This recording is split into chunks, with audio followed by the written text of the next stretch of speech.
ఓం మహాగణాధిపతయే నమః. ఓం గురుభ్యో నమః. ఓం శ్రీమాత్రే నమః.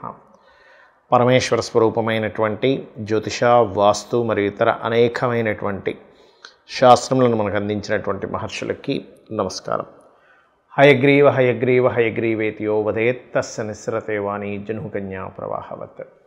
అరుణాం కరుణాతరంగితాక్షీం ధృతపాశాంకుశపుష్పబాణచాపాం అనిమాదిభిరావృతాం మయూకైః అహమిత్యేవ విభావయే భవానీం. శ్రీమాత్రే నమః.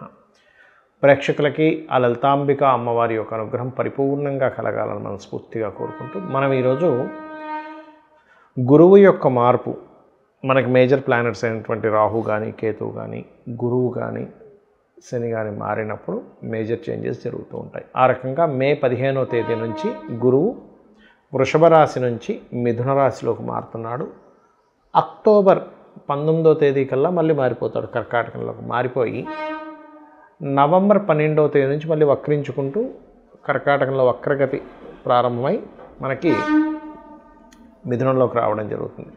ఈ సంవత్సరం యొక్క గొప్పతనం ఏమిటంటే ఎప్పుడూ కూడా చాలా రేర్గా జరుగుతాయి ఇవి.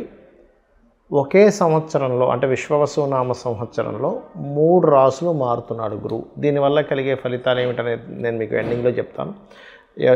ఏ లగ్నం లేదా ఏ రాశి వారు చెప్పేసుకున్న తర్వాత వీడియో ఎండింగ్ వరకు చూడండి. అయితే ఈ విషయాలు చెప్తుంది నేనైనప్పటికీ కూడా చెప్పిస్తుంది సాక్షాత్ లలిత అమ్మవారిగా భావిస్తూ ఒక్కొక్క లగ్నం గురించి మనం తెలుసుకుందాం. మిథున లగ్నము, మిథున రాశి. మిథునం వారికి కనుక చూసుకున్నట్లయితే మీకు సప్తమ దశమాధిపతి అవుతాడు గురువు. అంటే బాధకుడు ఒక రకంగా చెప్పాలంటే. ఎటువంటి బాధనిస్తాడు, ఎటువంటి ఉంటుంది అంటే ఇక్కడ ఒకటి దశమాధిపతి అయినందుకు ఉద్యోగము, ముఖ్యంగా జాబ్ చేసేటువంటి వారికి కొత్త జాబ్స్ రావడానికి అనుకూలత ఉంటుంది. వివాహం కోసం ప్రయత్నం చేసేటువంటి వారికి కూడా అవతల వైపు నుంచి కొన్ని సంబంధాలు రావడం కూడా జరుగుతుంది. అయితే ఇక్కడ మనం బాధకుడు అనేటువంటి చెప్పుకున్నాం కాబట్టి బాధకుడు యొక్క పాత్ర ఎలా ఉంటుందంటే అవతల వాళ్ళు ఆఫర్ ఇచ్చినప్పటికీ అబ్బాయి ఇది మనకు కొంచెం తలకాయ నొప్పిలాగా ఉందే, మనకి ఈ సంబంధం అవసరమా లేకపోతే ఈ ఉద్యోగం అవసరమా అన్నట్టుగా జరుగుతూ ఉంటుంది లైఫ్ అనేది. అంటే ఇప్పుడు మనకు చూడండి, ఒక్కోసారి ఒక ఉద్యోగంలో జాయిన్ అవుతాం కానీ సాటిస్ఫాక్షన్గా చేయం.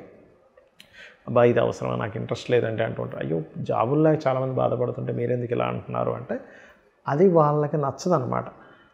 మరి దీన్ని అధిగమించాలంటే ఏం చేయాలి అంటే ఎక్కువగా దక్షిణామూర్తి ఆరాధన చేయండి. కాకపోతే వద్దన్నా ఉద్యోగ అవకాశాలు, వద్దన్నా పార్ట్నర్షిప్స్ చేస్తామని వచ్చేవాళ్ళు, మాకు ఈ సంబంధం వద్దన్నా అసలు మేము పెళ్లి చేసుకుంటామని వచ్చే వాళ్ళ సంఖ్య మీకు పెరుగుతుంది గురువు యొక్క ప్రభావం వల్ల, గుర్తుపెట్టుకోండి. అయితే ఇక్కడ ఈ గురువు సప్తమ దశమాధిపతి అయినందుకు కేవలం వివాహ జీవితమే కాకుండా బిజినెస్ పార్ట్నర్స్తో కూడా కొంత స్ట్రెస్ అనేటువంటిది ఉంటుంది. అయితే ఈ స్ట్రెస్ తగ్గాలి అంటే ఏం చేయాలి? ముఖ్యంగా శాస్త్రాలు చెప్పినటువంటి గంధముతో కనుక స్వామివారిని, ఒకవేళ మీరు శివభక్తులైనట్లయితే గంధపు నీటితో, గంధన్నర బాంబు నీటిలో వేసి అభిషేకం చేసినట్లయితే చాలా మటుకు రిలీఫ్ వస్తుంది. రెండవది దక్షిణామూర్తి స్తోత్ర పఠనం చేయడం.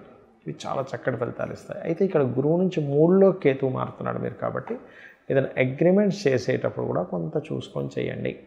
కాకపోతే మీకు 4 నుంచి కేతువు ఎప్పుడైతే వెళ్ళిపోతున్నాడో ఇది చాలా మటుకు ఎడ్యుకేషన్లో కానివ్వండి, ప్రాపర్టీ విషయాల్లో కానివ్వండి, ఇవన్నీ కూడా మీకు రిలీఫ్ ఇస్తూ ఉంటాడు ఇక్కడ. బట్ ఏదేమైనప్పటికీ కూడా మీరు ఎక్కువగా అమ్మవారి ఆరాధన, లలితా సహస్రనామాలు ఎక్కువగా చేస్తూ ఉండండి, అన్ని విధాలా బాగుంటుంది. చాలామంది అడుగుతున్నారు, ఏమండి ఈ సంవత్సరం గురువు అతిచారంలో ఉన్నాడు కదా, అంటే సంవత్సరం పాటు ఒక రాశిలో ఉండవలసినటువంటి గురువు ఒకే సంవత్సరంలో 3 రాశులు మారుతున్నాడు. గురువుని మనకి ఆస్ట్రాలజీలో జీవుడుగా చెప్తారంటే ప్రజలు, జీవులు, జీవంలో ఉన్నటువంటి ప్రతిదీ కూడా గురువే, జీవకారకుడు. అందుకే మనకు చూడండి కరోనా వచ్చినప్పుడు కూడా మీరు అప్పుడున్న ప్లానటరీ పొజిషన్స్ని కనుక గమనించినట్లయితే శని గురువులు కలిసి మకరంలో ఉన్నారు. జీవకారకుడైన గురువు నీచబడి శనితో కలిసి ఉండడం వల్ల దానికి ప్రామాణికమైన ఒక శ్లోకం కూడా మనం అప్పట్లో చెప్పుకున్నాము, ఎందుకు ఇటువంటి విపత్తులు వచ్చాయనేది. అయితే మరి ఈసారి అలాంటి రోగాలు ఏమైనా వస్తాయా అంటే రోగం అనేటువంటిది రాదా అనేటువంటిది మనం ఆల్రెడీ 40 రోజుల క్రితమే చెప్పుకున్నాం.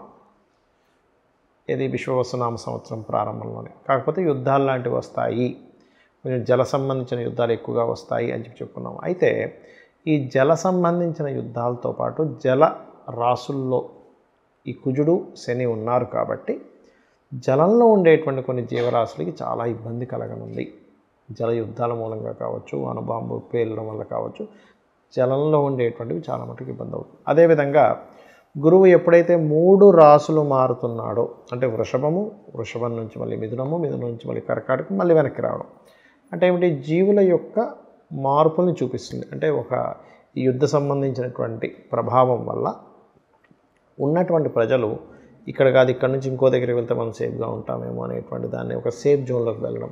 అలా కాదని కొంత సముద్ర తీర ప్రాంతాల వైపు ఉండేటువంటి వారు, ముఖ్యంగా మనకి పాకిస్తాన్కి సరిహద్దుల్లో ఉండేటువంటి వారు, ఢిల్లీ లాంటి ప్రాంతాల్లో ఉండేటువంటి వారు, లేదా ఇటువైపు అంటే మన ఇండియాకి ఇరువైపులా ఉండేటువంటి తూర్పు పడమర వైపుల్లో ఉండేటువంటి సముద్ర తీర ప్రాంతం అంటే వైజాగ్, లేనట్లయితే వెస్ట్ బెంగాల్ కావచ్చు, అదేవిధంగా మనకి ఒరిస్సా కావచ్చు, ఇటువైపు రాజస్థాన్, ఇటువైపు ఉండేటువంటి వారు కాస్త పరుగులు తీయాల్సిన పరిస్థితి వస్తుంది అనేటువంటి చూపిస్తుంది. అంటే వాళ్ళు సేఫ్ కోసం, ఇదేదో ఎవరినో భయపెట్టడానికి కాదు, గుర్తుపెట్టుకోండి. ఇదంతా ఎందుకు చెప్తున్నానంటే జూపిటర్ ఇలా 3 రాసులు మారినప్పుడు అయితే మన దేశం కంటే కూడా ఇతర దేశాల వాళ్ళకి చాలా ఎక్కువగా ఉంటుంది ఇబ్బంది. అంటే పాకిస్తాన్ మన శత్రు దేశానికి చాలా ప్రమాదం కానివ్వండి, చాలా ఇబ్బందికరమైన వాతావరణం అనేటువంటిది వాళ్ళు చూస్తారు. ఆ దేశం వాళ్ళు ఎక్కువగా పరుగులు తీయాల్సి వస్తుంది మన దేశంలో ఉండే వాళ్ళకంటే. మన వాళ్ళు ఏంటంటే కొంచెం సేఫ్ దీనికోసం వెళ్ళవలసి వస్తుంది. అటువంటి పరిస్థితి నెలకొననుంది అనేటువంటిది మనం ఒక 45 రోజుల క్రితమే పాత వీడియోలో కనుక చూసుకుంటే ఈ జల సంబంధించిన యుద్ధాలు వస్తాయి, జలరాశిలో కుజుడున్నాడు అనేది చెప్పుకున్నాం. అప్పటికి ఇంకా అసలు విశ్వవసునామ సంవత్సరం కూడా ప్రారంభం కాలేదు.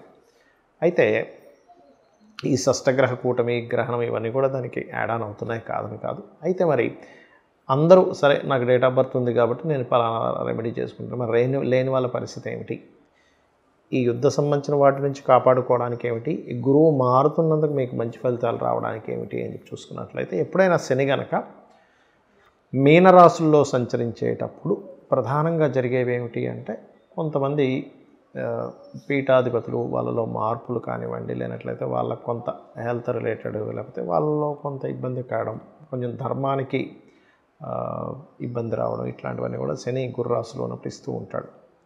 అయితే ఇక్కడ ప్రతి ఒక్కరు కూడా చేసుకోవాల్సిన రెమెడీ ఏమిటి శని మీన రాశిలో ఉన్నందుకంటే, దక్షిణామూర్తి యొక్క స్తోత్రము, కాలభైరవుడి యొక్క అష్టోత్తరము ఎక్కువగా చేసుకుంటూ ఉండాలి. కాలభైరవ స్తోత్రం మనందరం వినే ఉంటాం, దాన్ని విన్నా సరిపోతుంది. ఏమంటే నాకు నోటికి రాదండి అని బాధపడుతూ ఉంటారు చాలామంది.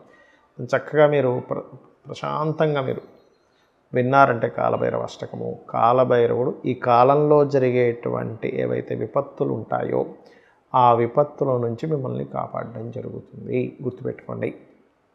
అలాగే హైదరాబాద్ నగరంలో ఉండేటువంటి వారు కూడా కాస్త ఈ ప్రాంతాల్లో ఎక్కడైతే మనకి జనసంచారం ఎక్కువ జరుగుతుందో అక్కడ కూడా కొంత జాగ్రత్తగా ఉండాలి. పుణ్యక్షేత్రాలు, అదేవిధంగా ఈ ప్రార్థనా స్థలాల మీద కూడా ఎఫెక్ట్ అనేటువంటిది ఉంది కాబట్టి ప్రార్థనా స్థలానికి వెళ్ళేటువంటి వారు ముఖ్యంగా మంగళవారాలు, గురువారాలు మరింత జాగ్రత్తగా ఉండాలి, గుర్తుపెట్టుకోండి. అదేవిధంగా మరి ఇంకేం రెమెడీస్ చేసుకుంటే బాగుంటుంది అంటే, గోవులకి బెల్లం తినిపించడం కానివ్వండి, గురు మంత్రము మీ గురువుల ద్వారా ఎవరి ద్వారా అయినా మీకు గురుమంత్రం లభించినట్లయితే గురుమంత్ర జపం చేసుకోవడము, దక్షిణామూర్తి స్తోత్రము, దత్తాత్రేయుడి యొక్క చరిత్ర చదువుకోవడము, వీలున్నప్పుడల్లా కూడా కాస్త గురుగ్రహం దగ్గర శనిగ్రహం దగ్గర దీపారాధన చేయడము, గోవులకి బెల్లం తినిపించడము, ఇవి చేయండి. ఖచ్చితంగా మీరు మీ యొక్క కుటుంబము సేఫ్గా ఉంటుంది. మనందరము కూడా ఆ యొక్క అమ్మవారి అనుగ్రహంతో సురక్షితంగా ఉండాలని మనస్ఫూర్తిగా కోరుకుంటూ శ్రీమాత్రే నమః.